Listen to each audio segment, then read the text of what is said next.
What you're about to hear is going to make you question everything that you have learned. In these next 10 minutes, you'll be so shocked you may want to sit down. Conspiracy theory number 1. Is BTS fake? BTS is an incredibly famous Korean boy band, and there's an app that's called My Doll. It's an app where you can talk to your favorite celebrities and they'll text back. Most people use this to talk to BTS, but they also use it to talk to others. The app claims you're talking to bots, but here's an example. Celebrity, don't be sad. Celebrity, so lucky to have you, so lucky to be your love. Celebrity, walk with me, I'll be by your side. Person, forever? Celebrity, forever. That was one. Here's one that's much creepier. Fan, good. Celebrity, good. Fan, that sounds good. Celebrity, you sound better. Fan, what do you mean? Celebrity, oh, and when you nod your head, yes. Fan, are you watching me? So these are all conversations between the so-called bot and the person. Some of the reviews said at first it was fun, but then after a few days, the idol started saying creepy stuff like, I'm watching you through the window, I'm gonna stab you, and I'm watching you when you're sleeping.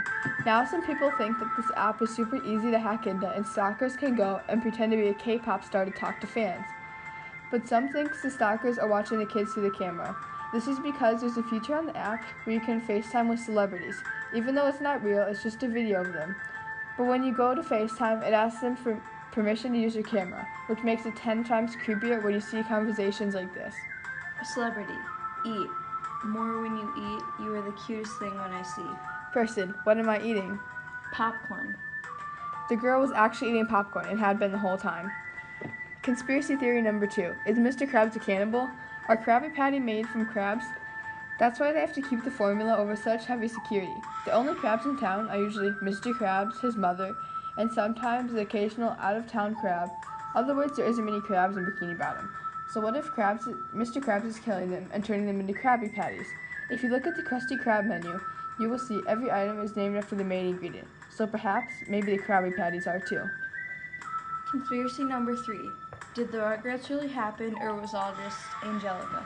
If you haven't seen the show Rugrats, it's a group of a couple babies who can talk.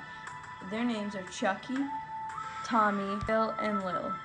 The only people that can understand them is each other and Tommy's older sister, Angelica. Why can't she understand the babies and the adults? No one knows. Or do we? The theory is that Chucky died in childbirth along with his mother. The second piece is that Tommy was stillborn, and that would explain why his dad is always in the basement making children's toys for the son that he never got to watch grow up. The third piece is that Angelica knew the DeVilles, who were her parents' friends, were pregnant, but then they got an abortion. Angelica didn't know if the baby was a boy or girl, so she made up the twins Phil and Lil in her mind. The last piece, which ties the whole theory together, that Nickelodeon continued the show with a new show called All Grown Up. In this show, all the kids are older and go to school together. In this show, the theory is that Angelica was abusing narcotics when she became a teenager, and that may have triggered her schizophrenia, which is what people would believe that she had if this theory is true. So then, after the narcotics, all these characters that were in her mind had come back and started to go to school with her. When the show was canceled, the character Angelica was roughly 13. It's believed that the show ended because she died of an overdose, and that's how the series would end.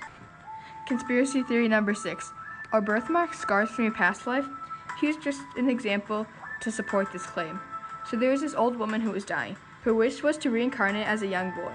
Before the old woman died, her daughter dipped her finger in white paint and put it on her neck.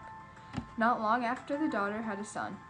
Guess what was on the back of the son's neck? A white strip. It was in the same spot that the daughter put it on the old woman's neck before she died. Here's another one that's even creepier. Here's where it gets even creepier. When the boy started to talk, he started thinking some things were his when they were the old woman's. Also started having memories of his old woman life. This was not the first time this has happened. There's a doctor named Ian Stevenson. He investigated 210 cases that were similar to this. If you don't believe us, here's a creepier example. There is a 3-year-old boy who remembers getting murdered in his past life. He said he remembers getting murdered with an axe, and the little boy told them where his past body was buried, and they went to dig it up and found a body and an axe mark on his forehead, exactly where the little boy has a birthmark. Conspiracy number 7. Avril Lavigne, dead or alive. Back in 2002, Avril Lavigne was blowing up. Her music was taking off.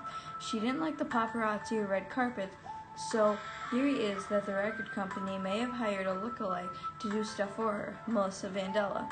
Lots of celebrities have them. Avril is very close to her grandfather, and when he died in 2003, she fell very deep into depression and even broke down crying on stage during one of her concerts, saying, "I just want to say this show tonight goes out to my grandpa who passed away today." The theory is that shortly after that, she killed herself, and this is when she was one of the most popular singers, so the record label did not want that to go away and the money to stop coming. So they had Melissa Vandella step in and take over. Lots of people say that they noticed a difference in Avril Lavigne after 2003 at a concert in 2003. Here's an example.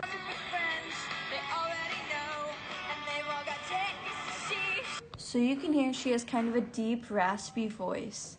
Here's a clip from a few years later.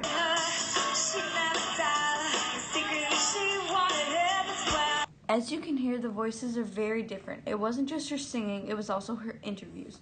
The physical appearances are very different. In the first one, which is around 2003, her attitude is very different. She seems to be nervous and like she doesn't want to be there. Her voice is shaky and she has a Canadian accent. In an interview in 2004, she looks very different. She's sitting up straight, doesn't look nervous. Instead, she looks very upbeat and happy to be there. Also, you don't hear the accent. Her handwriting is also very different. Conspiracy theory number 8. Is Echo recording everything we say? So Amazon recently came out with a product called the Amazon Echo. The Amazon Echo is a product you talk to and it can respond back. So sort of like Siri, but you put it in your living room and you plug it in. There are a lot of theories on these speakers. We are only going to tell you one though today. That is that the Amazon Echo is meant to go into houses and record everything we say, because the government wants to hear what we say at all times. So these speakers we put in our kitchens, our family rooms, and bedrooms can pick up every sound in the house. And this makes it sound like it helps you with everyday needs. But what it doesn't tell you is that it records everything it says, so they claim that the speaker can learn about you and remember your voice. But what's another thing that's portable and you can take with you all the time, and that's almost the exact same thing. I said it earlier. Comment down below if you know. It's Siri. Siri and your phone in general. So when you ask Siri a question, for instance, like this: Siri, are you a government spy? Sorry, Lil I don't have the answer to that. Is there something else I can help you with? So she doesn't give you a direct answer. Here's an example of another question. And when you ask Siri, Siri, do you record everything I say? I'm sorry, Grace. I'm afraid I don't have an answer to that. She doesn't give you a direct answer. Okay, so in our last podcast, we talked about subliminal messages and the Twin Towers. Here's more examples. We think that the Twin Towers was planned by the government, and this isn't just our theory. A lot of people have put out conspiracy theory videos talking about this and just this. A reason behind thinking this is because there's a lot of advertising that has something to do with the Twin Towers, and it wasn't just that Sesame Street one. Just a few days before, almost a week before, September 11th, 2001, there was a poster on a building in the show Johnny Bravo, and it had an image, 2 planes going into towers and then blowing up. This is just an example, but there are many more. Wow. Another conspiracy theory about 9/11 is that there were bombs planted in the bottom of the Twin Towers, because at the way the planes hit the buildings, there's no way that it just all tumbled and crumbled like that. So we think that they may have planted bombs beforehand in the building. Emma, what's your thoughts on that? A thought I have about another subliminal message is that in The Simpsons, there was a newspaper that had the $9 sign in New York on the front and then 2 Twin Towers in the back. So it was 9/11. And there was a guy from The Simpsons holding a money in front of it. This one may not make much sense to most people, but it is a conspiracy theory that has been around for a long time, so we just wanted to include it. This is our podcast, and thanks for listening. Thank you.